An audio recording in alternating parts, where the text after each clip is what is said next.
자, 여러분들 미국이라고 하는 나라의 대통령 이름이 누구죠?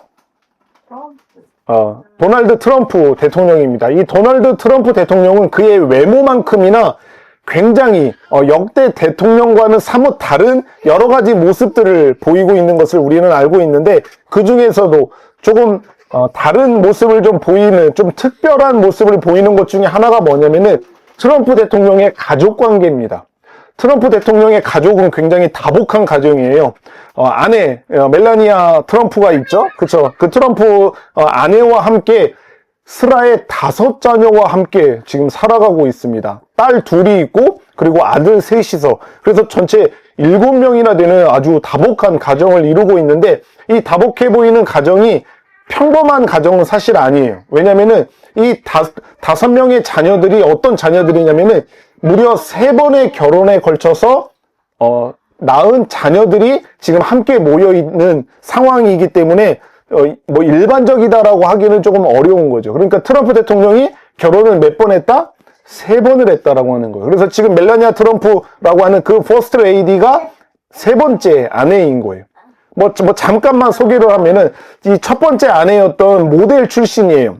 이바나 트럼프라고 하는 이 아내와 15년이라고 하는 시간을 살면서 3명의 자녀를 낳았습니다. 그래서 첫째인 도널드 트럼프 주니어, 그리고 이방카 트럼프, 막 들어보셨을 거예요. 그리고 에릭 트럼프라고 하는 이 3명의 자녀를 15년 동안 낳았다라고 합니다. 그리고 두 번째 말라 메이플스라고 하는 이 이전 부인과도 6년이라고 하는 시간을 함께 살았는데, 이 여인도 배우 출신이에요.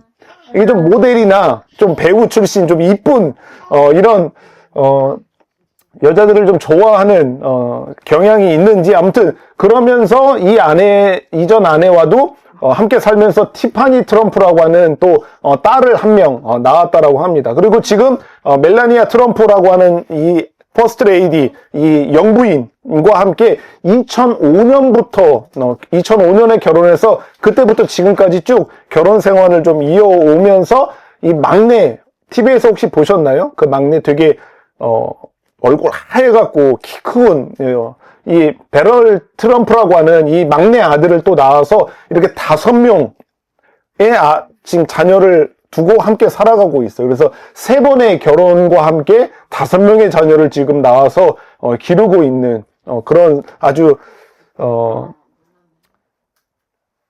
사뭇 우리와는 다른 그런 모습을 좀 보이고 있는 것을 볼 수가 있습니다. 뭐 우리가 오늘 함께 읽었던 이 성경에서는요, 하나님의 가족 관계에 대해서 무엇인가에 대해서 우리들에게 알려주는 그런 본문이라고 할 수가 있습니다. 오늘은요, 저와 여러분들이 이 하나님의 가족 관계라고 하는 이 제목으로 이 본문을 통해서 하나님 나라에서는, 그 하나님의 나라에서는 누가 하나님의 가족이 될 수 있는지라든가, 그리고 하나님의 가족 관계가 어떻게 구성이 되어 있는지를 함께 확인해 보면서 은혜를 나누고자 합니다. 자, 먼저 오늘 우리가 읽었던 이 본문 있잖아요. 이 본문의 좀 배경을 잠깐만 좀 제가 여러분들과 나누면 좋을 것 같은데요. 예수님과 제자들은 이곳저곳을 다니면서 병든 자들을 고치는 일을 한다든가, 아니면 하나님 나라의 복음을 전하는 그 전도를 이렇게 하러 이곳저곳을 다녔습니다. 그곳을 하러 다니면서 예수님과 제자들이 막 못 보는 자들을 눈을 뜨게 하는 일을 한다거나, 아니면은 나면서부터 걷지 못했던 자들을 걷게 하는 일을 한다던가, 죽은 사람을 살리는 막 이런 놀라운 기적의 역사를 일으키니까 그 예수님과 제자들의 소문이 주변에 삽시간에 퍼져나간 거예요. 그러면서 예수님이 있는 곳이라고 하면은 어디든지 사람이 북적북적하게 모여드는 거예요. 와, 저기 예수님 왔대, 저기 모현동에 예수님이 오셨대 라고 하면서 그곳에 사람들이 많이 모이는 일들이 일어나게 된 거예요.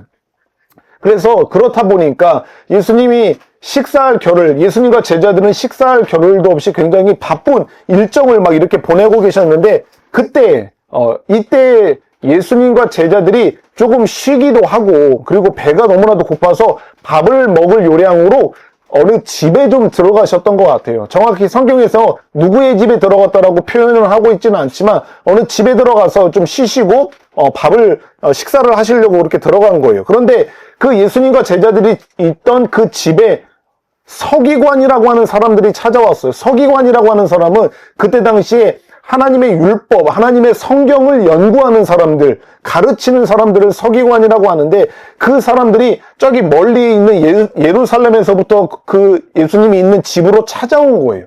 찾아와가지고 지금 무엇인가를 이야기를 하려고 하는데, 왜 찾아왔냐면은, 그 서기관들이 예수님과 제자들을 왜 찾아왔냐면은 소문을 들었던 거예요.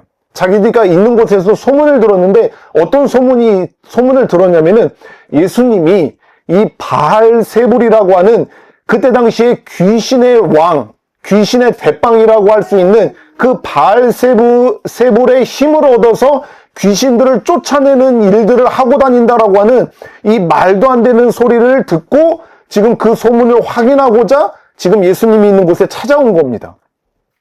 진짜 말도 안 되는 소리인 거거든요.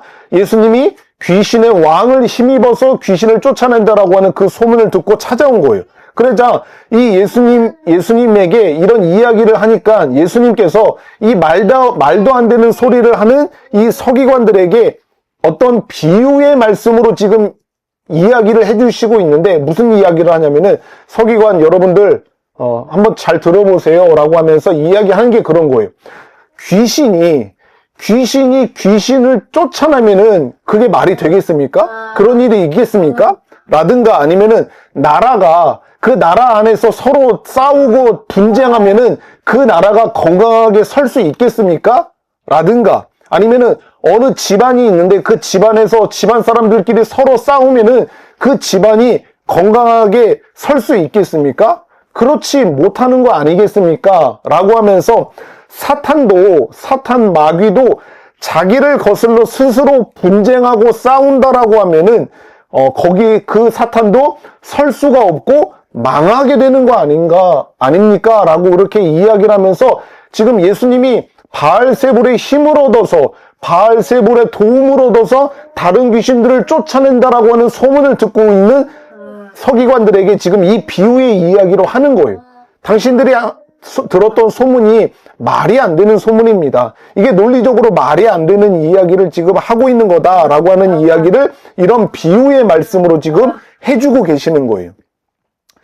예수님의 이런 정확한 말씀을 듣고 이 서기관들의 마음이 마치 이렇게 발가벗겨진 것처럼 너무나도 말도 안 되는 소리를 한 건데 그것을 믿고 지금 찾아왔던 자신들이 좀 부끄럽게 여겨졌는지 역시 예수가 사람들의 소문대로 귀신이 들려서 지금 이렇게 하고 있는 게 맞구나라고 하는 생각을 그들이 지금 예수님의 이야기를 듣고 가졌던 거예요.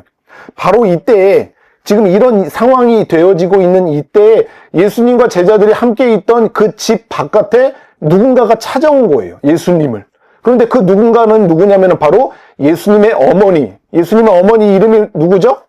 마리아. 마리아와 그리고 예수님의 가족인 그 동생들이 지금 예수님의 집 바깥에 찾아온 거예요. 예수님의 가족들이 지금 예수님이 있는 그 집 앞에 왜 찾아왔을까요? 예수님이 지금 고생하고 있으니까 뭐라도 먹을 것을 싸가지고 지금 그것을 먹이려고 찾아왔을까요? 아니면은 예수님이 지금 공경에 처해 있으니까 그 공경에서부터 지금 벗어나게 해주려고 도와주려고 지금 찾아왔을까요? 아니에요. 무슨 이유로 예수님을 찾아왔는지는 잠시 후에 우리가 좀 한번 확인해 볼 건데요. 이 예수님의 가족들은요, 예수님이 계신 집으로 바로 들어와서 예수님에게 말을 건다거나 예수님을 이렇게 찾아오면 될 법하지만 이 예수님의 어머니와 그의 동생들은 사람들을 시켜서 그 바깥에서 예수님을 불러오도록 시키는 일을 한 거예요. 참 이상하죠.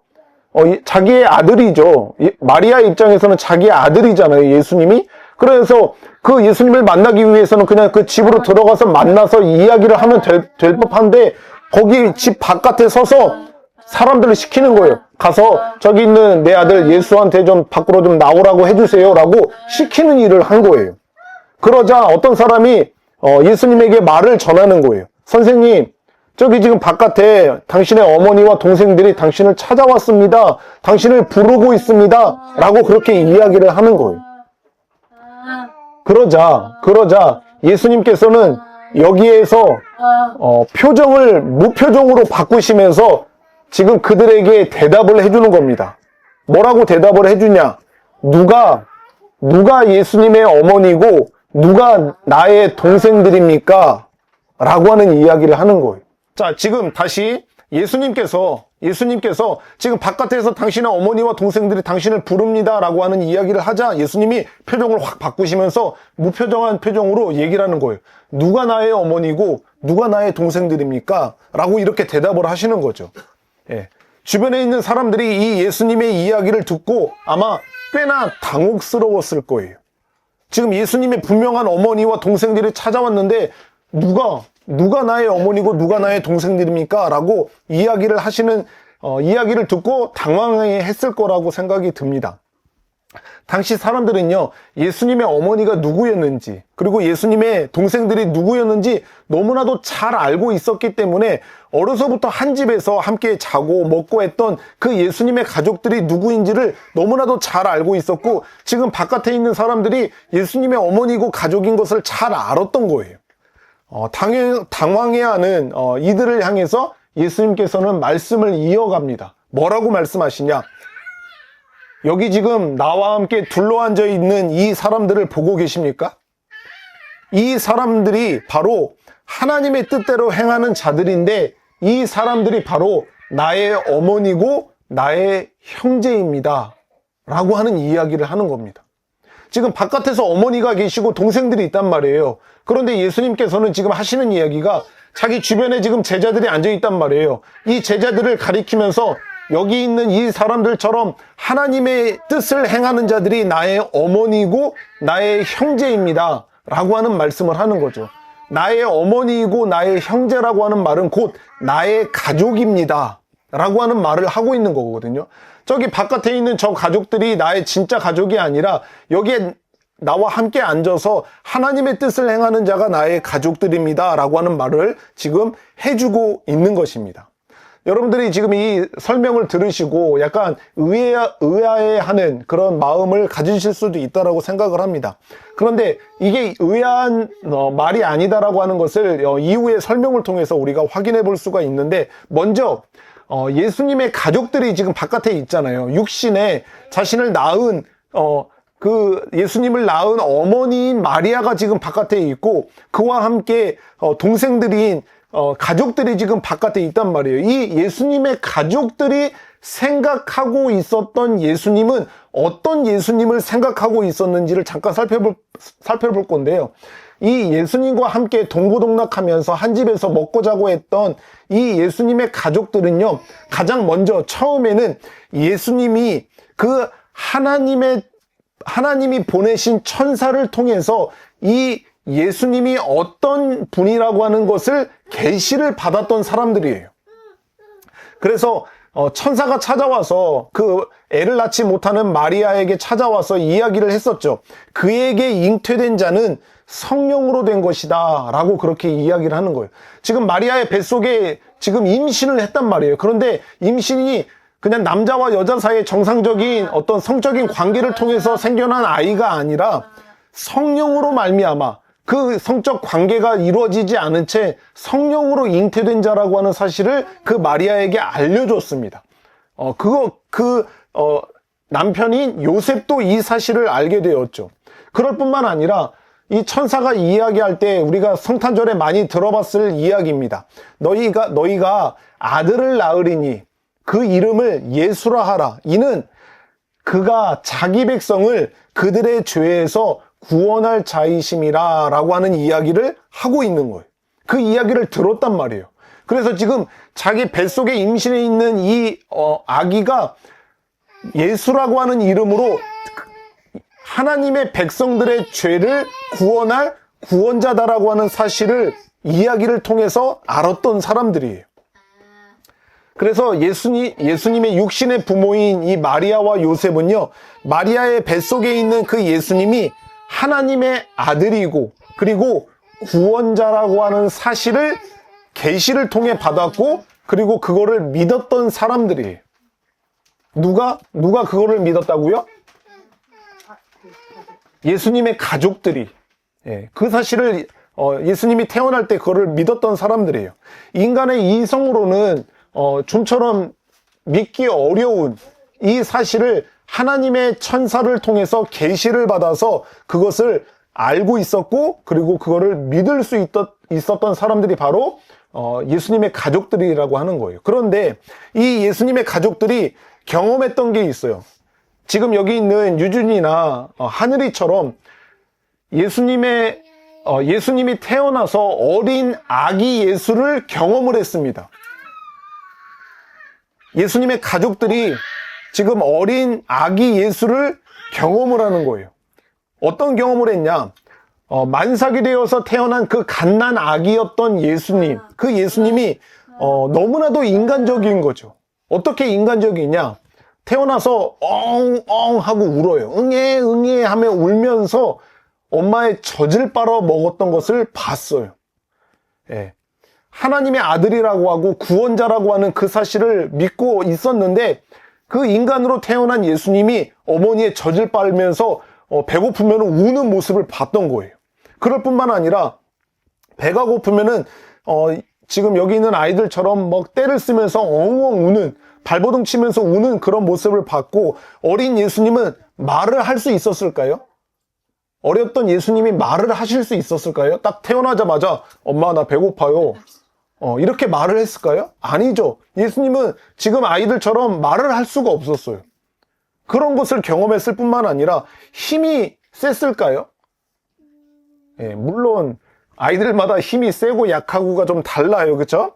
근데 예수님은 막 태어나자마자 막 옆에 있는 무거운 것들이 있으면 가방을 이렇게 들치고, 잠자다가 아빠가 옆에서 자고 있으면은 막 아빠를 이렇게 옆으로 밀어갖고 이게 공간을 확보하고 막 그렇게 힘이 셌을까요? 힘이 약했죠.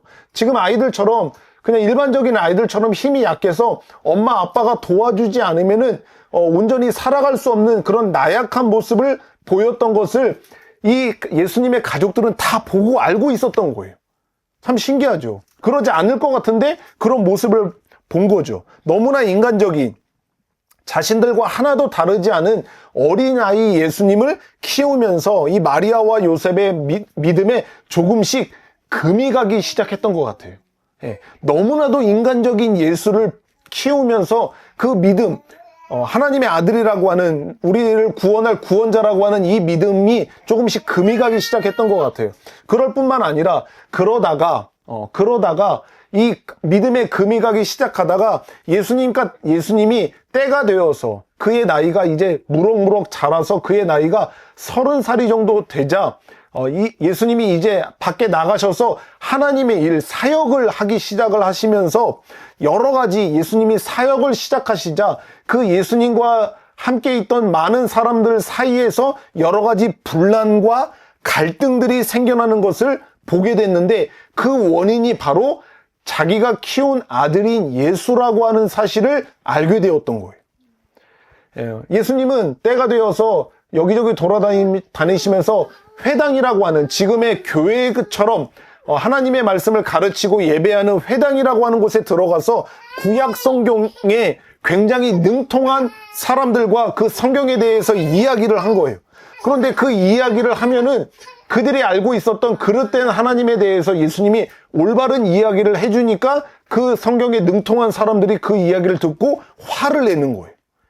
예수님과 이야기를 나누자 주변에 있는 사람들이 화를 내는 이런 모습이 생긴다든가, 아니면은 아무 일도 하지 않아야 되는 그 안식일에 예수님께서는 사람들을 고치시는 일을 한다거나, 아니면은 막 이 이삭들을 잘라서 그것을 먹는 그런 일을 하는 모습을 보면서 갈등을 만들어내는 거예요. 왜 하나님께서는 주일에 일하지 말라라고 했는데 지금 당신들은 왜 이렇게 일을 하고 있습니까? 라고 하면서 서로 갈등이 생겨나는 거죠. 근데 그 원인이 누구라고요? 예수님이라고 하는 거죠. 당시 많은 사람들이 죄인이라고 여겼던, 상종하지 않았던 그 세리라고 하는 사람들이 있었어요. 마치 일본의 앞잡이 역할을 했던, 일제시대 때 일본의 앞잡이 역할을 했던 그런 사람들과 같은 역할이 바로 세리들이거든요.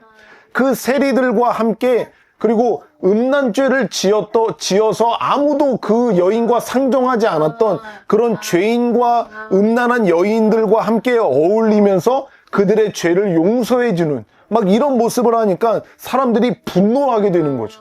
어떻게 저럴 수 있어? 어떻게 저런 사람들과 함께 어울리면서 지낼 수 있어? 라고 하면서 분을 냈던 거죠. 예. 그리고 심지어 예수님께서는 무슨 말을 하고 다니셨냐면은 바로 내가 하나님이다. 내가 하나님의 아들이다. 그리고 내가 진리 그 자체다. 그리고 내가 바로 생명 그 자체다. 라고 하는 이야기를 사람들 앞에서 버젓이 하는 거죠. 그러니까 하나님을 경외하면서 신앙생활이라고 하는 것을 했던 그때 당시에 유대인들은 이 말을 들으면은 견딜 수가 없었던 거예요. 화를 내는 거죠. 예수님이 가는 곳마다 분란이 일어나고 갈등이 벌어지는 거예요. 이 모습을 예수님의 가족들이 봤던 거예요. 내 아들이, 내 형이 지금 저런 문제들의 원인이구나 라고 하는 것을 경험했던 겁니다. 뿐만 아니라 주변 사람들이 다 같이 이구동성으로 이야기하는 거예요. 예수님, 저 예수라고 하는 사람이 지금 뭔가 좀 이상하다. 하는 말과 하는 행동을 보면 뭔가 좀 이상하다. 귀신 들린 것 같아. 라고 하는 이야기를 자꾸 들었던 거예요. 여기 가서도 이 사람이 이야기하고 저기 가서 저 사람도 이야기하는 모습을 자꾸 들었던 거죠. 그래서 성경에서 보면은 이렇게 기록이 되어 있어요. 예수의 친족들이 듣고 그를 붙들러 나오니 이는 그가 미쳤다 함이로라. 자꾸 그 미쳤다라고 하는 이야기를 들으는 거예요. 예수님이. 아니, 가족들이. 그럴 뿐만 아니라 요한복음에서는 이는 그 형제들까지도 예수를 믿지 아니함이로라. 라고 하는 상태까지 이르는 거예요. 처음에는 믿었어요. 자기 형이 그리고 자기 아들이 하나님의 아들이라고 하는 걸 믿었는데 점점 이런 것을 경험하니까 이제 그의 믿음이 흔들린 거죠. 믿지 않는 상황까지 이르게 됐던 거예요. 마리아와 형제들은요, 예수님을 사랑하는 마음으로 지금 그 종교 지도자, 자기의 육신의 아들이잖아요. 그리고 육신의 형이잖아요. 그래서 예수님을 사랑하는 마음으로 그 종교 지도자들로부터 그가 지금 어려움을 겪고 있는 그 상황 속에서 도와주고자, 지켜주고자 지금 예수님이 있는 그 집으로 찾아와서 그를 불렀던 거예요. 이대로 두었다가는 진짜로 험한 꼴을 당할 수도 있겠다 라고 하는 생각을 했던 거죠. 그래서 예수님께 찾아왔던 것입니다. 이게 지금 예수님의 사랑하는 가족들이 생각했던 예수님의 모습인 거예요. 자, 그러면은 이제 그거는 가족들이 생각하는 예수님의 모습이었는데, 그러면은 예수님은 그 가족들을 어떻게 생각을 하셨는지에 대해서 한번 또 알아볼 필요가 있습니다.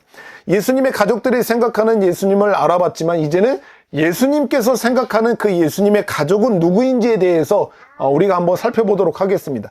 오늘 본문에 보면은 33절에 보면은 예수님이 이렇게 이야기하는 거죠. 33절을 한번 같이 읽어봅시다. 33절 시작.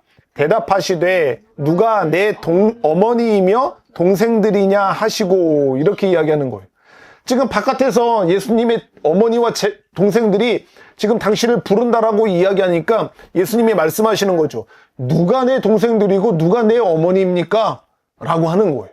뻔히 아시면서도. 예수님께서는요, 지금 육신의 어머니, 그 마리아, 그리고 육신의 동생들을 중요하지 않게 생각하셨던 게 아니에요.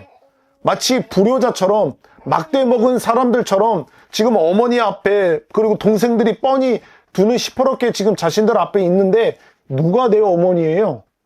어디 지금 내 어머니가 있어요?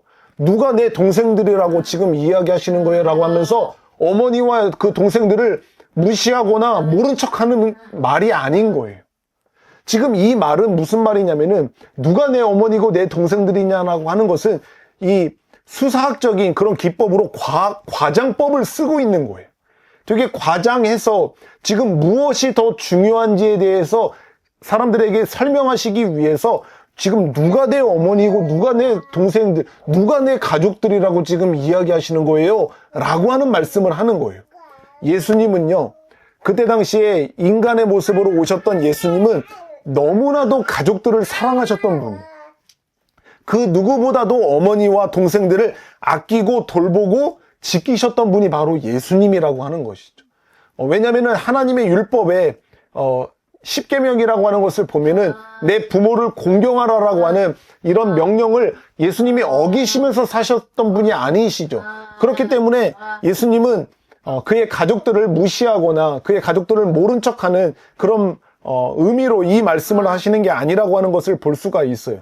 그러면 예수님께서는 어떤 사람들이 내 어머니이고 어떤 사람들이 내 형제냐, 어떤 사람이 내 진짜 가족이냐 라고 하는 것을 어떻게 이야기를 하셨냐면은 하나님의 뜻대로 행하는 자만이 예수님의 형제이고 예수님의 어머니, 예수님의 가족이다 라고 하는 사실을 이야기를 해주고 있습니다. 35절을 읽어볼게요. 시작. 누구든지 하나님의 뜻대로 행하는 자가 내 형제요, 내 자매요, 어머니이니라.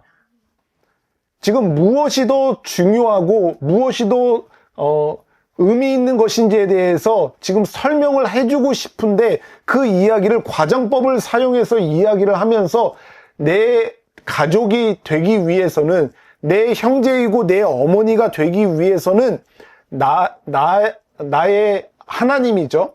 하나님의 뜻을 행하는 자야지만 예수님의 가족이 될 수 있다라고 하는 말씀을 지금 이야기를 해주고 있는 겁니다.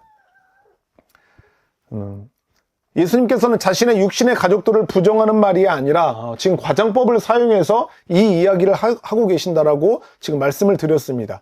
예수님은 하나님의 뜻을 행하는 자만이 나의 진짜 가족이다 라고 하는 것을 말씀하고 있는 거예요. 여러분이 생각하실 때 가족이라고 하는 것은 어떤 사람들이 가족이다라고 생각을 하십니까?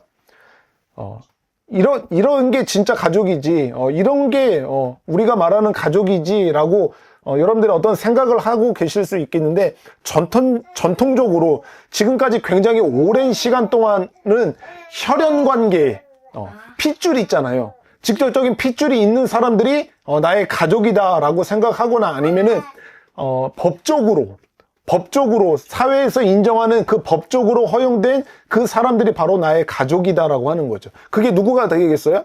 결혼한 사람들이거나, 그쵸? 아니면은 출생을 해서 저렇게 내가 낳은 아이들이 나의 가족이다라고 한다거나, 아니면은 입양한 아이들, 이런 아이들이 나의 가족이다라고 하는 것이 일반적으로 우리가 인정하는 그런 가족의 형태라고 하는 것을 우리가 알 수가 있는데, 하지만 지금 우리가 살아가는 이런 현대 사회에서는요, 이런 전통적인 가족의 개념에서 굉장히 많이 벗어나 있습니다.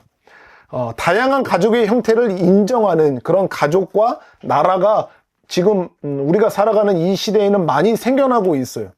대표적으로 어떤 가족의 형태를 인정하고 있냐면요, 선택 가족이라고 하는 게 있습니다. 선택 가족이라고 하는 것은 뭐냐면은 서로를 가족으로 선택한 사람들끼리 이루는 그 공동체.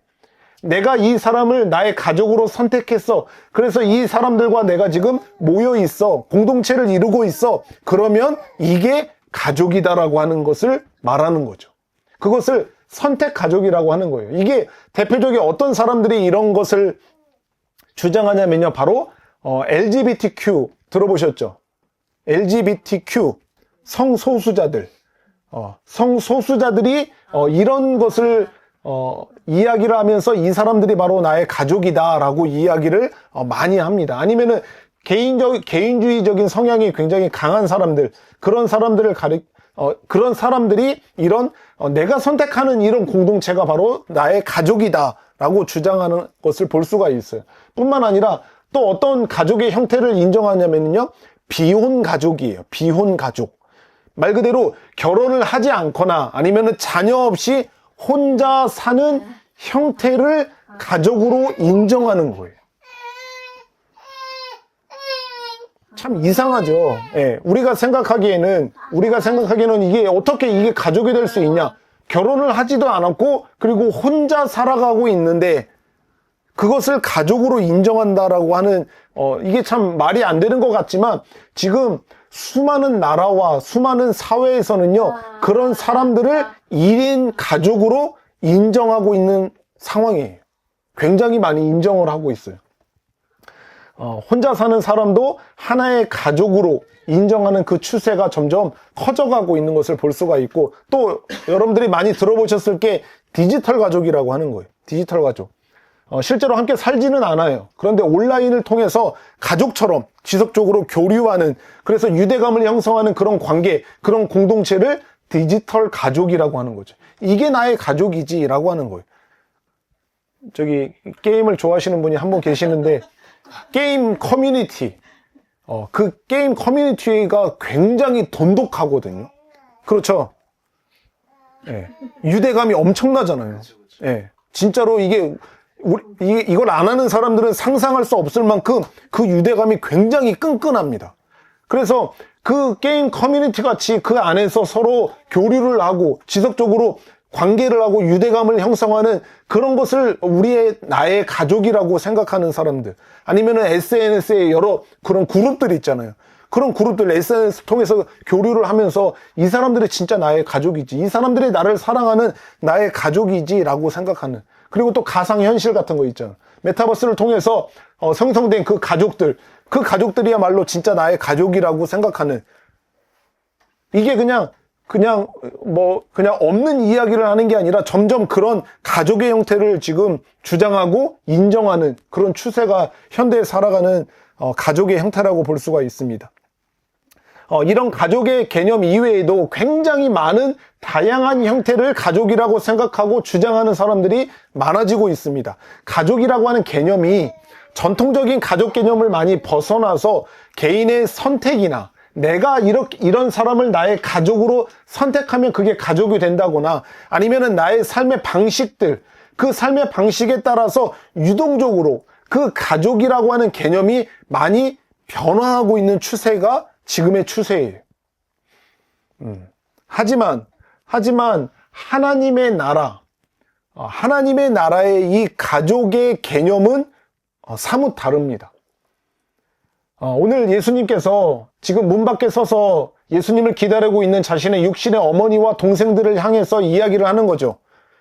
하나님의 뜻대로 행하는 자만이 나의 가족이다 라고 하는 것을 말씀을 통해서 하나님의 나라의 그 가족의 개념은 다른 것이 아니라 하나님의 뜻을 행하는 자만이 바로 그들의 형제이고 그들의 가족이다 라고 하는 것을 말씀해 주고 있습니다. 혈연관계도 아닌 거예요. 하나님의 나라에서 가족이라고 하는 것은 혈연관계도 아니고 개인의 선택도 아니라 오직 하나님의 뜻을 행하는 사람만이 하나님의 가족이 될 수 있다라고 하는 것을 오늘 이 말씀을 통해서 이야기를 하고 있는 겁니다. 자, 그러면 여러분들, 지금 예수님이 말씀하는 거예요. 하나님의 가족이 누구냐면은, 하나님의 가족이라고 할 수 있는 사람들은 어떤 사람들이냐면은 하나님의 뜻대로 행하는 자야가 가족이래요. 그러면은 하나님의 뜻은 뭐예요? 하나님의 뜻을 행해야 되는데 하나님의 뜻을 알아야 될 거예요. 알아야 될 거 아니에요. 그렇죠? 그 하나님의 뜻이 무엇인지 알아야 그것을 행할 수가 있고 그 행하는 자가 하나님의 가족이 된다라고 하는 건데, 하나님의 뜻은 무엇이냐면은 간단하게 설명을 드리자면은 바로 하나님을 사랑하고 내 이웃을 내 몸처럼 사랑하는 것이 바로 하나님의 뜻이에요. 율법의 전부라고 할 수 있는 것, 그리고 하나님이 가장 중요하게 여기는 것이 바로 이거예요. 하나님을 그 어떤 것보다도 사랑하고 내 주변의 이웃들을 나의 몸처럼 사랑하는 것이, 나를 사랑하는 것처럼 내 이웃을 사랑하는 것이 바로 하나님께서 갖고 계신 우리를 향하신 뜻이에요. 그래서 이것을 행하는 자만이 하나님의 진정한 가족이 될 수 있는 거예요. 그것을 말하고 있는 거거든요. 그러면 여기서 또 하나의 질문을 하면은, 어떻게 해야 하나님의 뜻을, 하나님을 사랑하고 내 이웃을 내 몸처럼 사랑하는 일이 가능할까요? 많은 공부를 하면? 아니면 인생을 많이 살면, 아니면 굉장한 의지력을 갖고 있으면, 아니면 도덕적으로 탁월한 인식을 갖고 있으면은, 아니면 영적으로 뛰어난 어떤 민감한 그런 마음을 가지고 있으면은 하나님을 사랑할 수 있게 됩니까?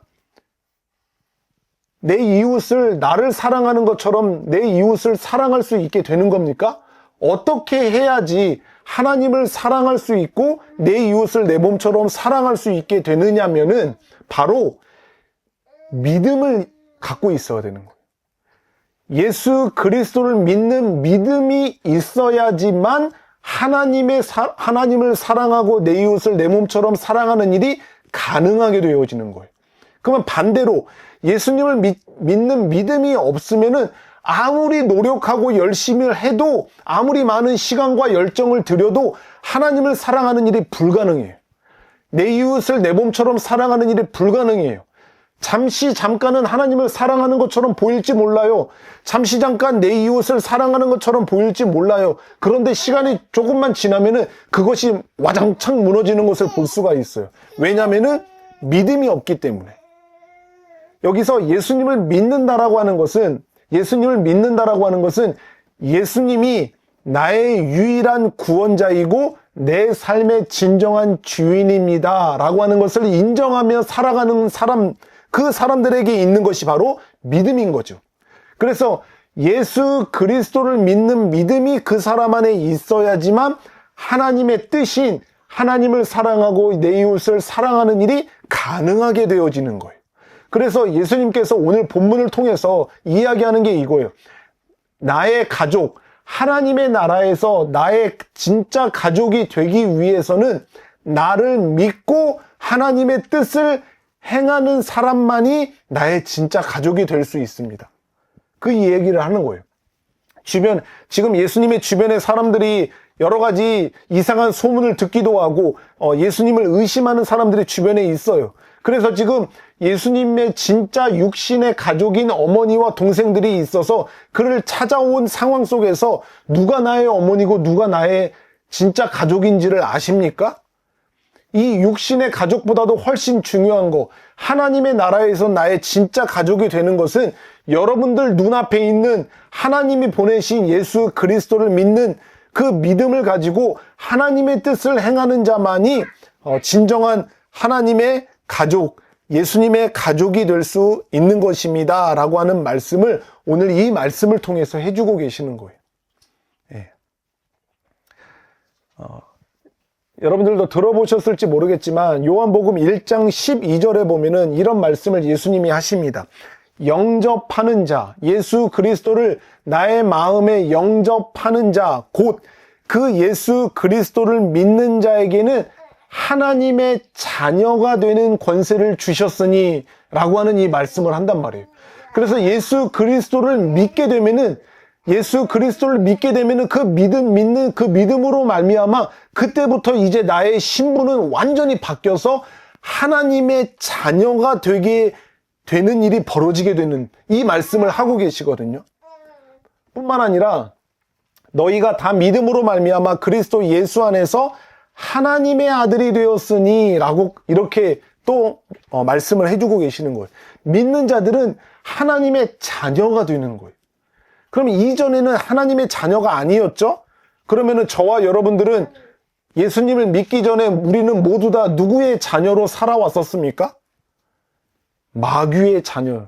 성경에 의하면 우리 모두가 마귀의 자녀로 살아왔었는데 예수 그리스도를 믿음으로 말미암아 이제 하나님의 자녀로 바뀌게 되는 이 놀라운 역사가 믿음으로 말미암아 일어나게 된다라고 하는 거예요. 결론적으로 말하자면은 하나님의 가족 그리고 예수님의 형제 관계가 되기 위해서는 가장 먼저 해야 되는 게 무엇이냐면은 예수님을 믿는 것이에요. 예수님 앞에 나와서 우리들의 죄를 회개하고 그분을 나의 삶의 주인으로 받아들이게 될 때야 비로소 하나님의 자녀가 되어서 하나님께서 우리에게 목적하신 그 영원한 삶, 영생의 삶을 살아갈 수 있게 되는 일이 일어나게 되는 것입니다. 아멘. 그 일이 벌어지게 되는 거예요. 이제 말씀을 좀 마무리하면서 정리를 해볼 건데요. 우리 기독교 있죠. 기독교에서 믿는 분이 하나님인데 이 기독교의 하나님은요, 우리 모두를 하나님의 가족 관계로 부르십니다. 오늘 지금 여러분들과 쭉 말씀을 나눴던 것처럼 하나님의 뜻을 행하는 자는 하나님의 가족이 된다라고 이야기를 해주시는 거예요. 예수 그리스도를 믿고 하나님의 뜻을 행하는 자들은 이제 하나님의 가족, 예수님의 가족, 예수님의 형제가 되게 하신다라고 하는 말씀을 하시는 것처럼 기독교의 하나님은 사람들을 어떤 관계로 부르시냐면은 하나님의 가족 관계로 부르시는 거예요.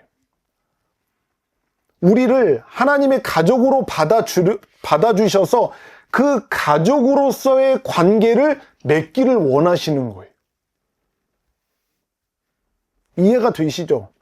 하나님이라고 하는 그 신은 우리를 자신의 가족 관계로 부르셔서 우리와 그 가족 관계로서의 관계, 사랑의 관계를 맺기를 원하시는 분이 바로 기독교의 하나님인 거예요.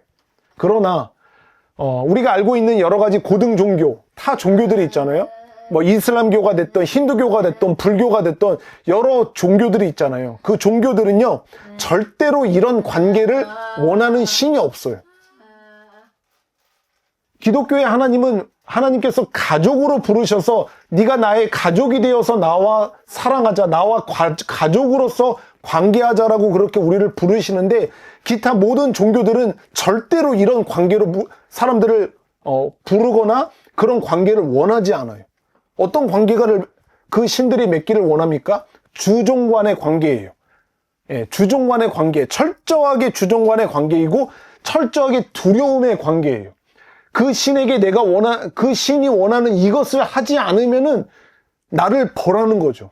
나에게 벌을 내리거나 나를 떠나버리고, 나에게 뭔가 좋지 않은 일을 일으키는 그런 두려움의 관계인 거예요. 그렇잖아요. 그 신을 향해서 우리가 무엇인가를 막 해야 돼요. 돈을 주거나 지성을 드리거나 재물을 바치거나 그 신이 좋아할 만한 뭔가를 내가 해야지만 그 신은 나에게 무엇인가를 주거나 내가 원하는 그것을 해결해주는 이런 관계의 모습을 볼 수가 있죠. 늘 상하간의 관계죠. 가족이라고 하는 것은 상상할 수도 없죠. 늘 그 신은 나의 제일 위에 있는 존재이고 우리는 그거보다도 너무나도 못하고 하등하고 불쌍한 존재. 그래서 내가 그 신을 위해서 뭔가를 열심히 하면은 그 위에 있는 그 신이 나를 불쌍히 여겨서 나를 도와주는 이런 관계이지만, 기독교의 하나님은 이런 관계를 원하시지 않으세요. 철저하게 이런 관계를 멀리 하세요. 오히려 그런 관계가 아니라 어떻게 그 크신 하나님이 피조물 중에 피조물인 우리 사람을 향해서 나와 가족을 이루자라고 하시는 거예요. 여러분 생각해 보세요. 대단한 권세를 가지고 권위를 가지고 있는 어떤 사람이 있어요. 근데 그 사람과 가장 가까운 관계는 누굽니까? 가장 가까운 관계라고 할 수 있는 게 누구예요? 가족이에요. 아내, 아들, 딸, 그 가족보다도 더 높은 가까운 관계를 맺을 수 있는 존재는 없어요. 아까 트럼프 대통령을 이야기를 했지만 트럼프 대통령 옆에 요즘에 누가 와서 같이 잘 지내는 모습을 봅니까? 예? 일론 머스크, 그죠? 일론 머스크가 막 가족 모임에도 가고 막 한단 말이에요. 그런데 그 일론 머스크가 트럼프와 그 트럼프 아들과 아내보다도 가깝고 긴밀한 관계를 맺을 수 있겠습니까? 아니에요.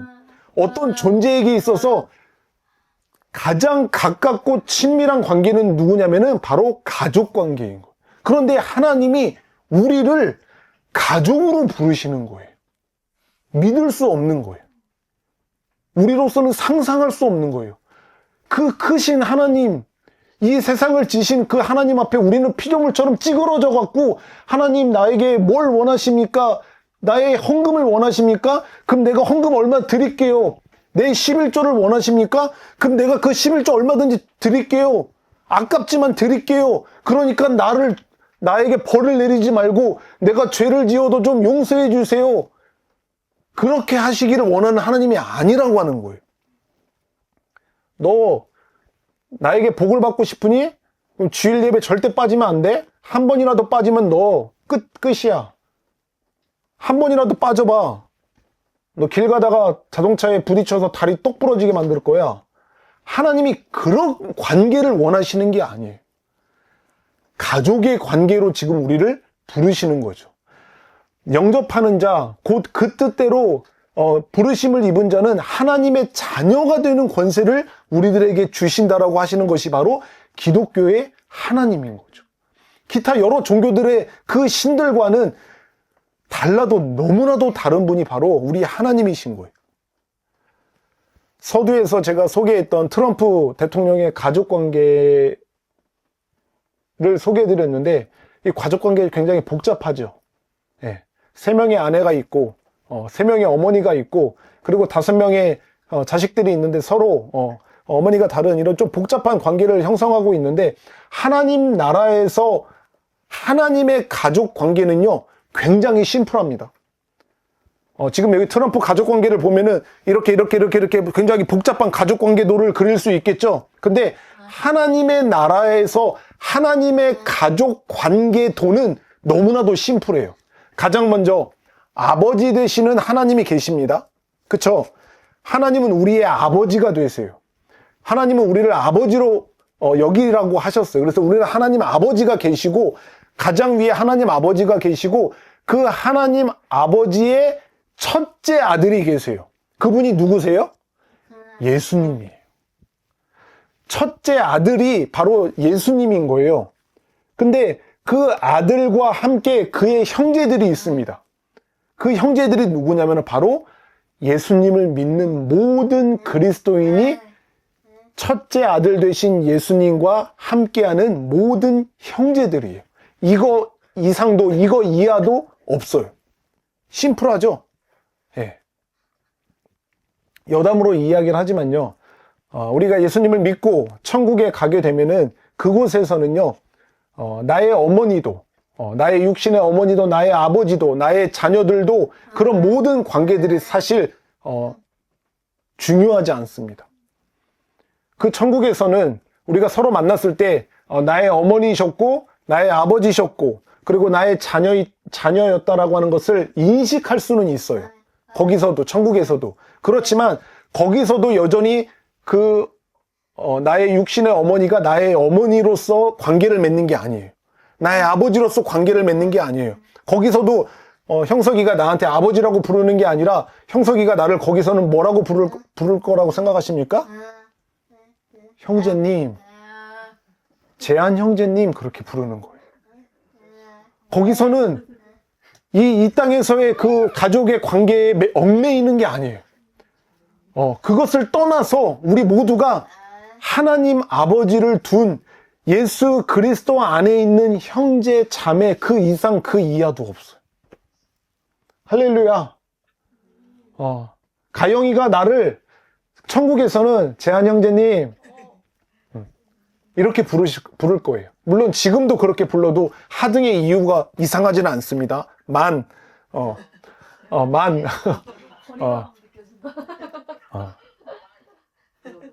그래서 우리는 예수 그리스도를 믿는 그 믿음으로 말미암아 하나님 아버지를 우리의 아버지로 모시고 그 아버지 밑에 예수님과 함께 우리 모두가 형제 자매가 되는 이 심플한 가족 관계를 이루게 되는 거예요. 하나님 나라에서 하나님의 가족이 되기 위해서는 단 하나예요. 예수 그리스도를 믿는 것. 예수 그리스도를 믿으면은 하나님의 가족이 되게 되는 것이고 그 하나님의 가족이 되게 될 때야 비로소 이 심플한 가족 관계 안에 내가 들어가게 되는 거예요. 그리고 우리가 들어가게 되는 거죠. 아까도 말씀드린 것처럼 하나님의 가족이 되는 것, 하나님의 아들이 되고 하나님의 딸이 되는 것 이상으로 하나님과 가까이 지낼 수 있는 관계는 없습니다. 하나님께서는 저와 여러분을 그 하나님의 가족 관계로 부르시는 거예요. 사랑하는 아들아, 사랑하는 딸아, 나와 이 관계를 맺어 이 관계 안에서 사랑하자. 다른 거 아니에요.